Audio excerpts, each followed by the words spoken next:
میرے اہل سنت کی بارگاہ میں میرا سوال یہ عرض ہے کہ کچھ لوگ چند پیسے اکٹھے کر کے پکنک پہ جاتے ہیں، تو جب وہ پکنک سے واپس آتے ہیں تو کچھ کھانے پینے کی چیزیں بچ جاتی ہیں، تو یا مرشد یہ ارشاد فرمائے کہ ان کھانے پینے کی چیزوں کا کیا کیا جائے؟ جزاک اللہ خیرہ۔ سب نے مل کر اگر یہ پیسے نکالے تھے تو سبھی آپس میں فیصلہ کریں کہ اس کا کیا کرنا ہے۔ اگر یہ طے ہوتا ہے کہ بھئی یہ اس کو دے دو تو ٹھیک ہے، اس کو دے دو، یا طے ہوتا ہے چلو یار تھوڑا تھوڑا بانٹ لیتے ہیں، اب اس میں یہی صورت ہو سکتی ہے کہ اگر اتفاق رائے سے تھوڑا تھوڑا آپس میں تقسیم کر لیا تب بھی درست، ہبا تو نہیں ہے وہ، تھوڑا تھوڑا درست تھوڑا تھوڑا آپس میں تقسیم کر لیں، جو بھی ہو یہ جتنے افراد تھے ہر فرد کی اس میں رائے شامل ہو اور نابالغین میں کوئی نہ ہو۔ نابالغ ہوگا تو پھر اس کا تو حصہ الگ نکالنا ہوگا۔ تو پکنک پہ جو جاتے ہیں تو اس میں جیسے مثال کے طور پر 25-30 لوگ چلے گئے، 12-15 لوگ چلے گئے اور سامان لے کے گئے، خریداری آپس میں چلو کر لی۔ اب جب ختم ہوتی ہے پکنک یا جو بھی کوئی ایسا ماحول ختم ہوتا ہے تو لوگ گاڑیوں میں بیٹھ جاتے ہیں، بسوں میں بیٹھ جاتے ہیں، تو ذمہ دار کون؟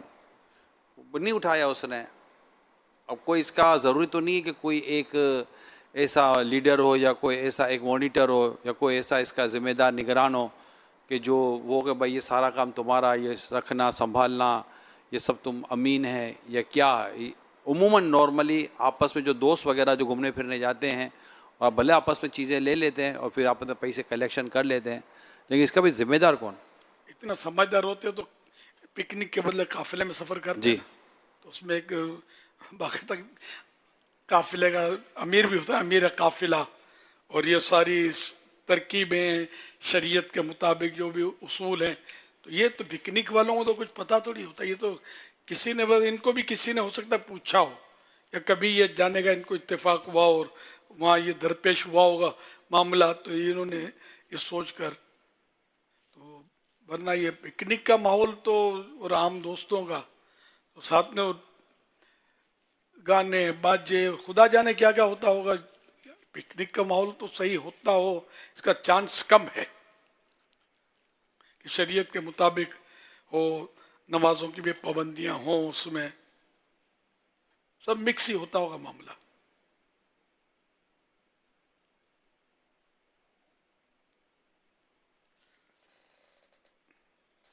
عام طور پہ اس طرح کی اشیاء جو بچتی ہوں گی ایک اندازہ ہے کہ مختلف انواع کی ہوتی ہوں گی، جیسے کولڈ ڈرنک بچ گئی تو چپس سے بچ گئیں، بسکٹ بچ گیا، تو یوں اگر تھوڑا تھوڑا الگ الگ سب لے لیتے ہیں یا کسی ایک کی ملک کر دیتے ہیں تو بظاہر اس میں ممانعت کی کوئی صورت نظر نہیں آ رہی۔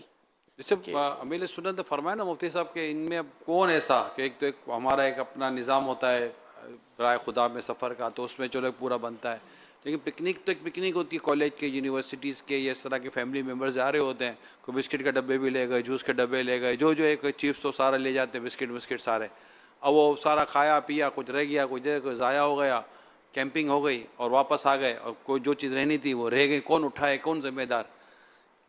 پیسے تو سب کے جمع کر ہی لیتے ہوں گے، ہو سکتا ہے کوئی ایک آدھ سب نے خرچہ اٹھایا تو ایک الگ بات ہے کہ باپ ہی لے گیا اپنے سارے بیوی بچوں کو اور سب کو، وہ ایک الگ ہے، لیکن جو یہ اس طرح کی پکنک ہوتی ہے تو اس کا ایک کوئی اس کا ذمہ دار کون؟ جو ضائع ہوا ہے تو کس کے اوپر آئے گا؟ تاکہ جو یونیورسٹیز کالجز اور اس طرح کی جو بھی کمیونٹی جاری ہوتی ہے اور ہم ان کو جیسے نماز کی پابندی کا جیسا امیر نے فرمایا کہ ایسا ماحول اللہ کرے ہوتا ہو، تو اس حوالے سے ان کو یہ ہو نا بھائی یہ ہے تو اس کا یوں کرنا پڑے گا۔ ہاں تو وہ اس میں ہوتا ہوگا کہ اکا دکا ایسے ہوتے ہوں گے، یا کچھ ہوتے ہوں جو نماز بھی پڑھتے ہوں گے تو وہ الگ اپنی نماز پڑھ لیتے ہوں گے کوئی کونا کھانچا ڈھونڈ کے، یا ہو سکتا ہے کہ مذہبی ذہن کے لوگ ہوتے ہوں تو وہ سب مل کے جماعت بھی قائم کرتے ہوں گے، ایسے بھی ہوتا ہوگا، سب مکس۔ اچھا اب یہ جو ادھورا جو ہے نا یہ پھینکنے کا رواج ہے، سمجھے؟ آپ نے ماشاءاللہ حج کی سعادت حاصل کی ہے، میدان عرفات میں منظر نہیں دیکھا آپ نے؟ مینا شریف مزدلفہ لوگ کتنا ادھورا بچا ہوا پھینکتے تھے، کھانے کی پوری پوری ٹرے، ادھوری مرغیاں جو بروسٹ کیا اس طرح کی آپ نے بھی زیارت دیکھی ہوں گی، کھجوریں، توبہ استغفر اللہ۔ جب یہ حاجیوں کا ذہن نہیں بنا ہوا تو یہ کھلنڈروں کا ذہن کون بنائے گا؟ اتنا خدا کی قسم میں بولتا ہوں کہ لاکھوں کروڑوں ریال کی مطلب غذائیں پھینک اتنے رکھے ہوتے روڈوں پر کہ مت پوچھو بات. پھر مقدس تحریریں، مکے مدینے کی تصویر والے ڈبے. اب جیسے کہ آپ کو مدینہ شریف کی کھجوروں کا باکس آپ نے دیکھا ہوگا، کبھی تبرکن آیا ہوگا تو کتنا آپ ادب کرتے ہوں گے. یہ سمجھ جاؤ مطلب بہت بری حالت ہے. ٹرکوں سے یوں لٹائی جا رہی ہوتی یہ چیزیں. یہ ہاتھ میں آیا تو آیا، نہیں تو نیچے گرا. حجم مبرورم وسعیم مشکورہ لکھے ہوئے پیکٹ.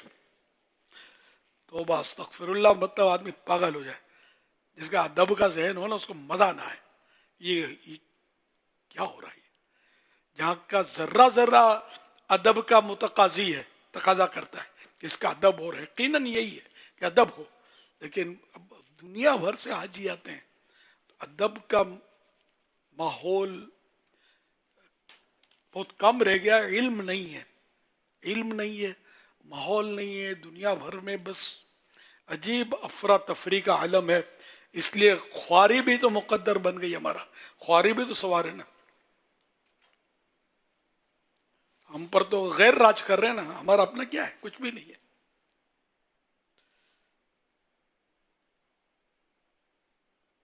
ایک دور تھا ہم 313 تھے، سب پر حاوی ہو گئے تھے. اب کیا ہے؟ کچھ رہا نہیں اپنے پاس. تو با ادب با نصیب، بے ادب بے نصیب. ادب ختم ہو گیا. ایک اللہ ماشاء اللہ.